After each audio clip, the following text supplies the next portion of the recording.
A damning picture is coming into focus in the federal arson trial of Jonathan Renderneck in California. That picture, painted by prosecutors who say Renderneck purposely ignited last year's deadly Palisades Fire in Los Angeles that would eventually claim 12 lives and destroy thousands of homes. The trial against the 29-year-old began this week. Prosecutors have portrayed Renderneck as a lonely, vengeful man and alleged that he went on a New Year's Eve rant about capitalism, and Luigi Mangione, who is accused of killing United Healthcare CEO Brian Thompson.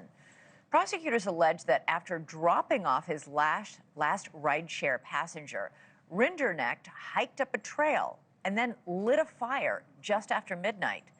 Renderneck has pleaded not guilty. His defense team argues that there's no substantial evidence to link him to the blaze. They say it's the city's fault. The defense claims that Renderneck is a scapegoat for the Los Angeles Fire Department's failure to properly extinguish a fire that started earlier in that same spot, the Lockman Fire. And they say that buried embers from that Lockman Fire kicked up in the winds on New Year's Eve and sparked the Palisades Fire. NewsNation has been at the forefront of investigating what the city knew and when. People have questioned whether Los Angeles Mayor Karen Bass and her administration handled everything appropriately. The mayor's own brother is part of a lawsuit against the city after his home burned in Malibu. So who should be held responsible for the destruction? An alleged loner? An allegedly negligent mayor? A city fire department? All of that will be for the jury to decide. To discuss the trial, Neama Rahmani, a former federal prosecutor, and Brian Claypool, a criminal defense attorney, join me now. Great to have both of you gentlemen with me. Neama, how hard is it going to be for prosecutors to prove that it was Renderneck who started this fire and that it wasn't embers from that fire a few weeks before? Elizabeth, I think it's going to be pretty easy to show that Renderneck started that January 1st Lockman fire. I know the defense is arguing that it was fireworks or something else on New Year's Eve, but there's plenty of evidence that he was there, he was agitated, he wanted to wage this war against the rich, and he's the one who called 911, and they found the Bic lighter, he recorded the fire. I think the bigger challenge is, like you mentioned, establishing that causation. This is not your typical arson case. We're really focused on that January 7th fire that was the deadliest in California state history, and establishing that causation, those 6 days. I think that's going to be everything. We haven't gotten there yet, but expect to see a battle of the experts, ATF agents, fire chiefs that are going to show that it was that January 1st fire that was holdover and rekindled to January 7th. Brian, you say it's going to be very difficult to prove Renderneck's actions led to the Palisades fire. Why? Yeah, this case is dead on arrival, and in my opinion, it's a deflection. You know, I don't know if you knew, Elizabeth, I lived a mile or so from the Eaton fire, and we were evacuated for a week. So I lived and breathed everything leading up to the fires, the lack of warning everybody, the lack of deploying fire trucks at these fires. But look, at the end of the day, the prosecution can't just prove that Renderneck started the fire. They have to prove what's called legal causation. In California, Elizabeth, the primary test used is was it a substantial factor in bringing about the damage? If I'm repping Renderneck, I'm like, wait a minute. The fire should have been put out on January 1. Like Neama said, this guy called it in. The fire department had a chance to put it out. And in fact, they went back, Elizabeth, later in the morning on January 1.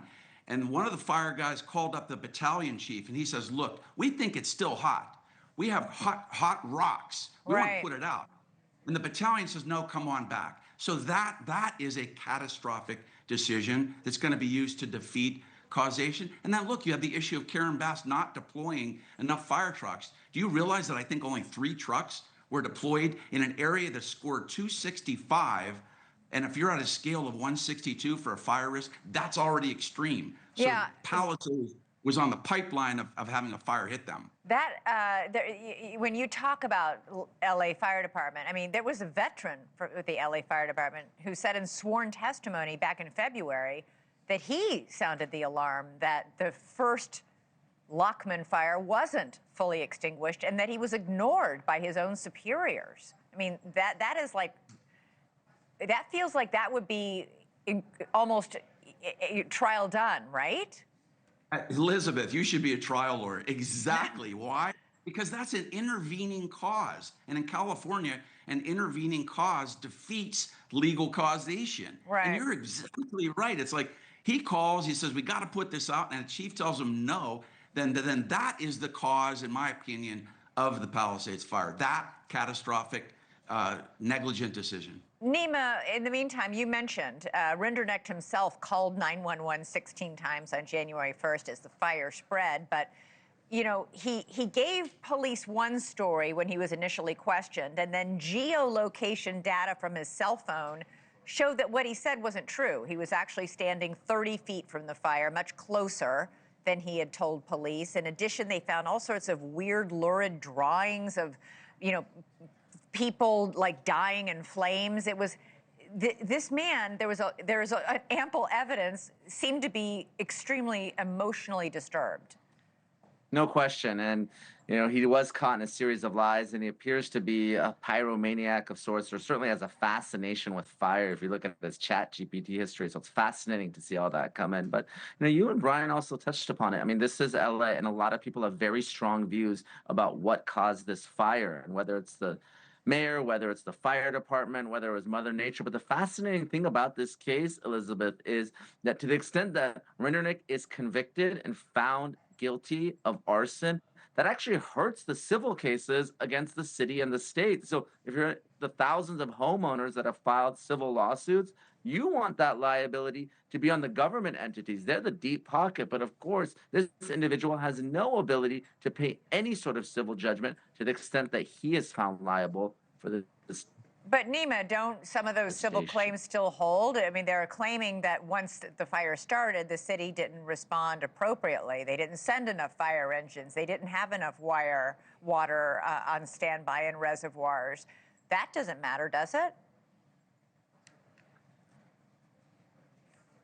Neama? Well, we're talking about negligence, right? And when you have a criminal actor, what happens is the jury needs to apportion fault, right? So you have someone that's now probably going to be found guilty of arson and is going to be sentenced to prison. So when they're apportioning the fault, and it's anywhere from 0 to 100% between all of these different defendants, the jury may apportion a lot of the fault to Jonathan Renderneck. And guess what? He's not going to be able to pay like the city of no, he's an Uber driver. California can. So it's a big deal. Yeah.